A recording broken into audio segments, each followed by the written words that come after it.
benda di sekeliling kita adalah jirim.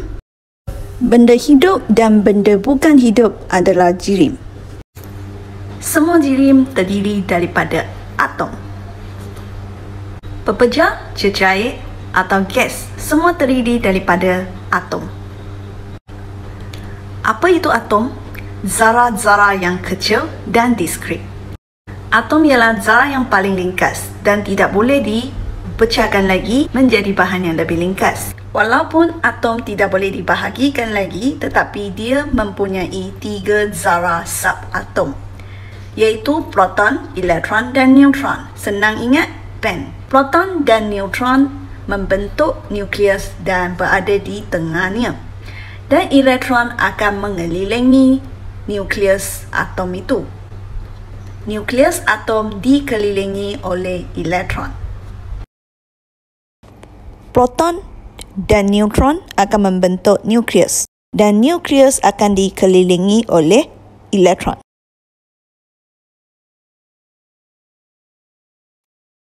Proton membawa cas positif, elektron membawa cas negatif. Neutron tiada cas. Maka nukleus itu sebenarnya cas keseluruhan positif. Atom keseluruhannya bercas neutral, tiada cas. Atom hidrogen ada 1 proton, 1 neutron dan 1 elektron. Maka cas keseluruhannya adalah kosong. Sifar. Atom oksigen ada 8 proton, 8 neutron dan 8 elektron. Cas keseluruhan sifar. Cas keseluruhan sifar, maka atom itu adalah neutral, tiada cas.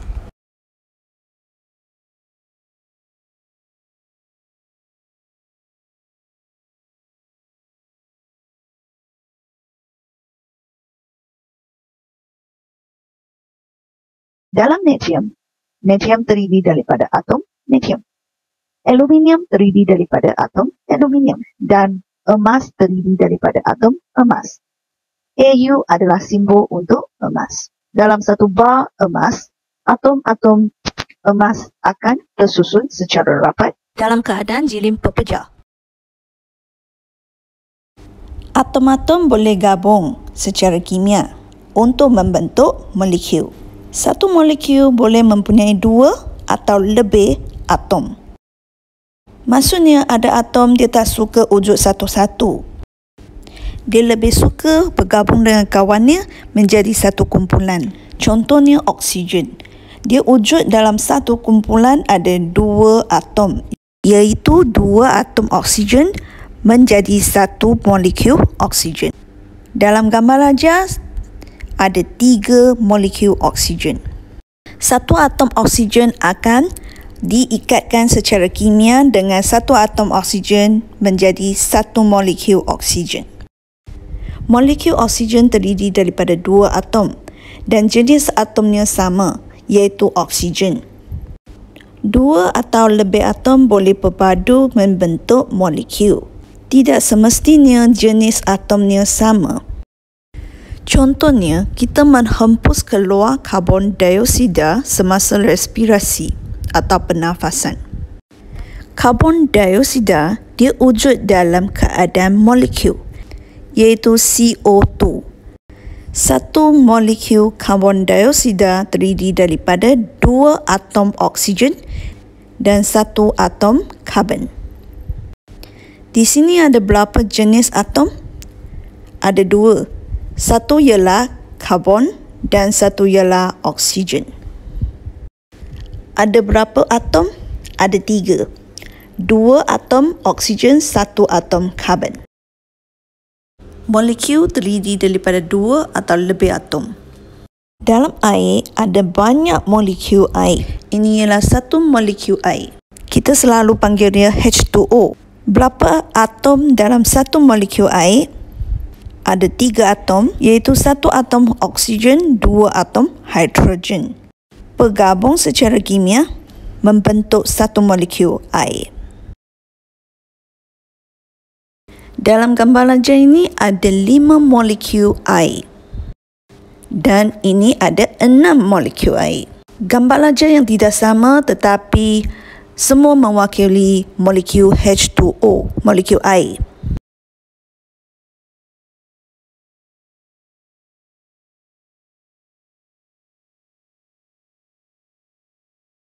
Di dalam karbon, atom-atom karbon tersusun dengan rapat.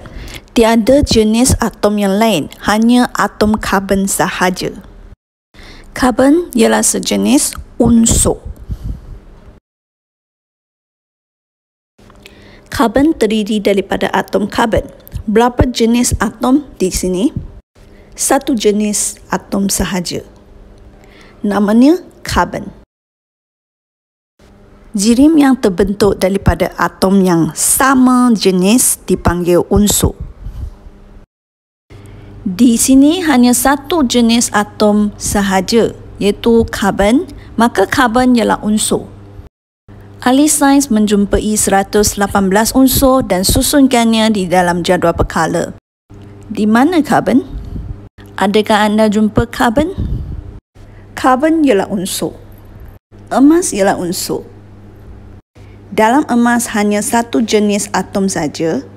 Simbol dia AU.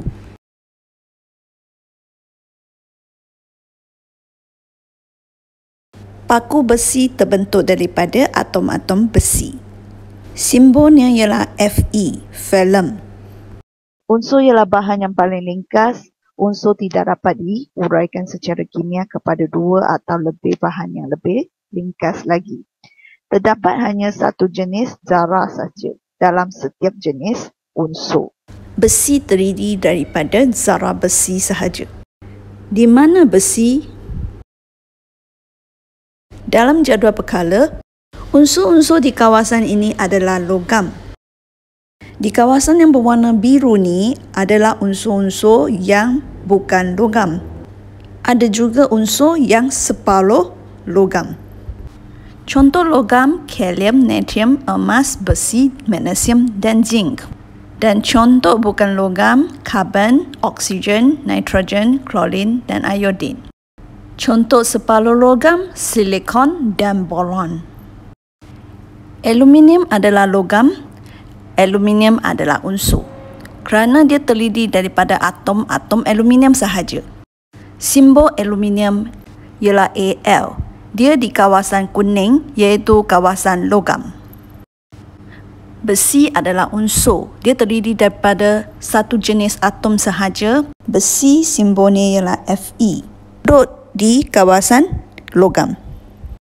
Kuprum adalah unsur, kuprum adalah logam. Simbolnya ialah Cu dan di kawasan logam. Plumblum ialah unsur, plumblum ialah logam. Simbolnya Pb. Natrium ialah logam dan simbolnya ialah Na.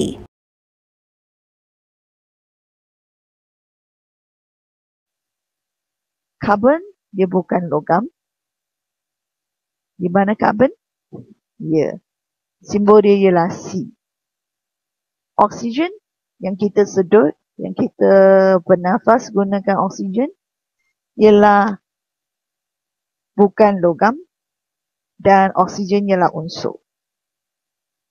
Hidrogen dia adalah unsur, dia bukan logam dan sentiasa dia wujud dalam keadaan molekul, iaitu dua atom diikat bersama. Hidrogen dia bukan logam tetapi dia duduk satu saja di bahagian logam yang khas untuk dia. Bukan logam, contohnya sulfur, dia simbol dia ialah S. Maka secara kesimpulan, kuprum logam, perak logam, besi logam, aluminium logam dan semua ini adalah unsur. Boron ialah unsur, silikon adalah unsur, unsur separuh logam. Contoh unsur separuh logam, boron dan silikon. Dan contoh unsur bukan logam, karbon, hidrogen, oksigen, sulfur, klorin, nitrogen, argon dan iodin. Ini semua merupakan unsur.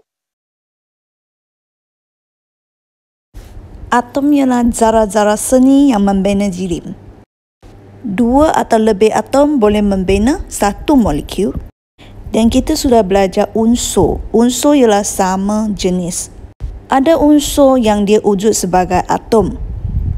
Ada unsur dia suka wujud dalam kumpulan. Kumpulan maksudnya molekul. Contohnya besi, filem. Filem dia wujud sebagai atom. Oksigen pula dia suka berdua-dua. Pergi mana pun dia berdua-dua. Tak kira atom ke molekul, kalau dia sama jenis, maksudnya dia unsur. Unsur ialah bahan paling ringkas. Dia hanya satu jenis atom saja di dalamnya. Oksigen berdua-dua di dalam satu kumpulan ataupun satu molekul. Sama juga dengan hidrogen, dia ada dua atom hidrogen di dalam satu molekul hidrogen. Besi dan aluminium pula adalah wujud di dalam atom. Ada juga yang boleh mencapai sampai 8 atom di dalam satu molekul, contohnya sulfur. 8 atom sulfur membentuk satu molekul. 2 atau lebih unsur bergabung secara kimia, dia boleh membentuk sepatian. Contoh di sini, karbon dioksida, gula dan air.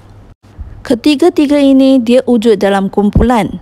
Maka kita boleh katakan dia wujud dalam molekul. Dia bukan unsur tetapi dia adalah sepatian. Di dalam satu molekul, dia ada 2 atau lebih unsur, maka dia bukan setakat unsur saja. Dia adalah sepatian. Sebagai contoh, karbon dioksida CO2. Dia terdiri daripada 2 unsur. Karbon dan oksigen. 2 unsur. Satu molekul air terdiri daripada 3 atom, iaitu 2 hidrogen, 1 oksigen. Berapa jenis atom di dalamnya? Maksudnya, berapa unsur? 2. Apa itu? Hidrogen dan oksigen. Di sini ada 3 molekul. Setiap molekul ada 3 atom. Dan di dalam setiap molekul ada 2 unsur, iaitu hidrogen dan oksigen. Air H2O, karbon dioksida CO2. Kedua-duanya adalah sepatian. Amonia NH3. Amonia terdiri daripada 1 atom nitrogen dan 3 atom hidrogen. Dia ada 2 unsur yang diikat secara kimia, maka dia adalah sepatian. Glukosa dia terdiri daripada karbon, oksigen, hidrogen. Dia ada 3 unsur. Molekul itu adalah unsur jika dia sama jenis atom. Molekul itu ialah sepatian jika ada 2 atau lebih unsur di dalamnya. Oksigen wujud sebagai molekul dan dia adalah unsur kerana jenis atom yang sama. Sulfur ialah unsur dan dia adalah wujud sebagai molekul. 8 atom sulfur duduk dalam satu kumpulan. Molekul adalah kumpulan. Unsur terdiri daripada jenis atom sama. Sepatian terdiri daripada 2 atau lebih unsur. Kalau sepatian, contoh sepatian dia sudah kahwin, sudah diikatkan dengan ikatan kimia. Tapi kalau campuran, dia hanya setakat campur saja. Setakat girlfriend dan boyfriend, belum kahwin lagi. Dalam satu kelas ada pelajar perempuan, ada pelajar lelaki. Okay, so itu semua campuran. Dalam satu kelas itu campuran. Tetapi awak bayangkan dalam keluarga anda, ibu bapa ialah sepatian. Tapi ibu bapa ada anak, ada 3 anak. So, itu satu keluarga campuran.